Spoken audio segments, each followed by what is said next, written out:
Pernah nggak sih ngerasa kayak kejebak gitu? Misalnya nih, kita baru aja dapat apa yang kita pengen, promosi, gadget baru, atau liburan impian, tapi kok rasa senengnya cepet banget hilangnya. Tiba-tiba udah ada target baru lagi, pengen ini itu lagi. Perasaan nggak pernah cukup ini kayaknya modern banget ya. Tapi gimana kalau solusinya justru datang dari seorang filsuf yang hidup 2000 tahun lalu?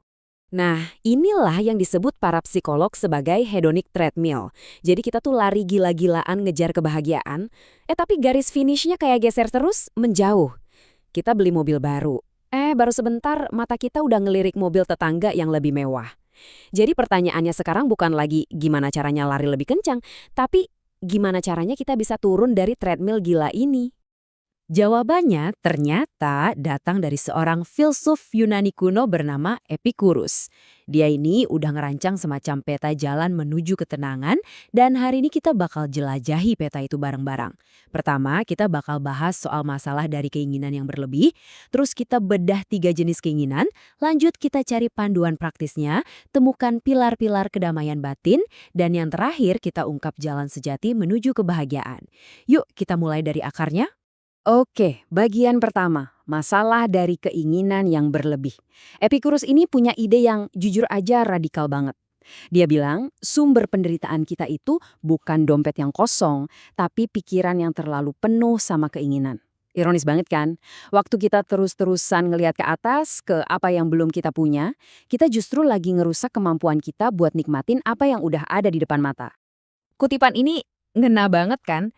Coba deh pikirin sejenak. Pekerjaan yang kamu punya sekarang, dulu mungkin itu impianmu. Rumah yang kamu tinggali, dulu mungkin cuma harapan. Tapi anehnya, begitu kita dapat itu semua, fokus kita langsung pindah. Next-nya apa lagi ya? Jadinya kita ini ahli dalam berharap, tapi amatir banget dalam bersyukur. Lalu solusinya gimana dong? Tenang, Epicurus nggak nyuruh kita jadi biksu dan ninggalin semuanya kok. Justru sebaliknya, dia ngasih kita semacam kacamata mental buat ngelihat keinginan kita jadi lebih jernih. Dia bagi keinginan itu jadi 3 kategori. Simple aja, sistem ini buat misahin mana sih yang bikin kita bahagia dan mana yang malah ngancurin kita. Nah, ini dia petanya. Coba lihat. Di baris pertama, ada keinginan yang alami dan perlu. Makanan, tempat tinggal. Ini fondasi, nggak bisa ditawar. Baris kedua, alami tapi nggak perlu. Steak mahal, tas branded, ya seneng sih, tapi hidup kita juga baik-baik aja kan tanpanya. Nah, perhatiin baris ketiga. Ini nih jebakannya. Keinginan yang nggak alami dan nggak perlu. Ketenaran, kekuasaan, kaya raya tanpa batas, ini semua bukan datang dari kebutuhan, tapi dari bisikan ego dan racun perbandingan sosial. Oke, jadi sekarang kita udah punya kacamata buat milah-milah keinginan. Terus, apa yang harus kita lakuin dengan info ini? Nah, disinilah Epicurus jadi praktis banget. Dia nggak cuma ngasih kita teori doang, tapi juga semacam buku manual, 3 langkah simpel buat menavigasi lautan keinginan kita. Aturannya simpel tapi kuat banget.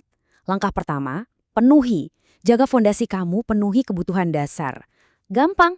Langkah kedua, evaluasi. Nah, sebelum beli kopi mahal atau gadget terbaru, coba deh berhenti sejenak. Tanya ke diri sendiri. Rasa senang sesaat ini sepadan gak sih sama potensi stres di masa depan? Terakhir, langkah ketiga, abaikan. Wah, ini langkah yang paling melegakan. Keinginan buat jadi terkenal atau berkuasa, udah lepasin aja. Kata Epicurus, itu bukan tangga ke surga, tapi jalan tol langsung menuju kecemasan. Ngatur keinginan itu ibarat fondasi, penting banget. Tapi kan bangunan yang kokoh butuh lebih dari sekedar fondasi kan? Nah, Epicurus membangun filosofinya di atas beberapa pilar utama yang nopang kedamaian batin kita.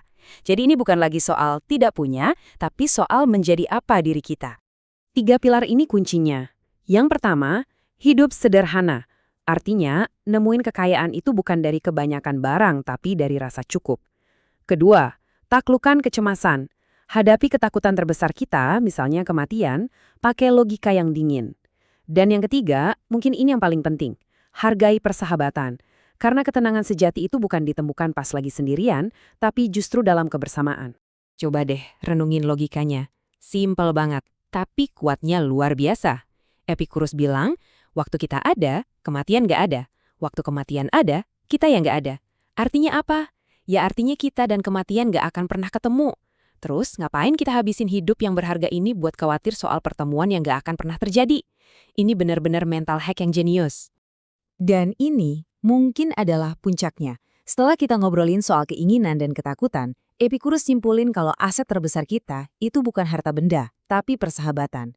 Ini bukan soal teman yang bisa ngasih kita pinjaman ya, tapi soal keyakinan. Keyakinan mendalam kalau ada orang yang bakal selalu ada buat kita. Itulah jaring pengaman emosional kita yang sebenarnya. Oke, kita udah bedah soal keinginan, ngadepin ketakutan, dan ngerayain persahabatan. Sekarang, yuk kita satuin semua kepingan puzzle ini jadi satu gambaran utuh. Jadi apa sih intinya? Apa rahasia kebahagiaan yang coba diungkap sama Epicurus? Dan inilah ide yang mungkin paling menantang dari semuanya. Dunia modern tuh teriak, tambah mobil, tambah followers, tambah kekayaan.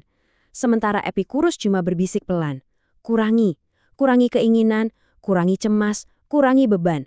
Jadi, kebahagiaan buat dia itu bukan lomba ngumpulin barang, tapi seni membuang beban. Nah, kutipan ini adalah intisari dari semuanya. Ini tuh kayak revolusi cara kita mikirin kebahagiaan. Selama ini kita coba ngisi lubang di dalam diri kita pakai barang-barang dari luar, padahal kuncinya adalah dengan bikin lubang itu jadi lebih kecil. Inilah cara kita akhirnya bisa turun dari hedonic treadmill tadi dan bener-bener mulai nikmatin perjalanannya. Jadi sebelum kita selesai, saya mau tinggalin satu pertanyaan sederhana buat kamu. Lupain dulu deh tujuan-tujuan besar. Coba pikirin hari ini aja. Apa satu keinginan kecil, misalnya keinginan buat ngecek HP terus, keinginan buat ngebuktiin sesuatu ke orang lain, atau keinginan beli sesuatu yang nggak perlu, yang bisa kamu lepasin sekarang juga. Cuma demi dapetin sedikit ruang buat nafas dan merasa lebih tenang. Jawabannya ada di tangan kamu sendiri. Sampai jumpa!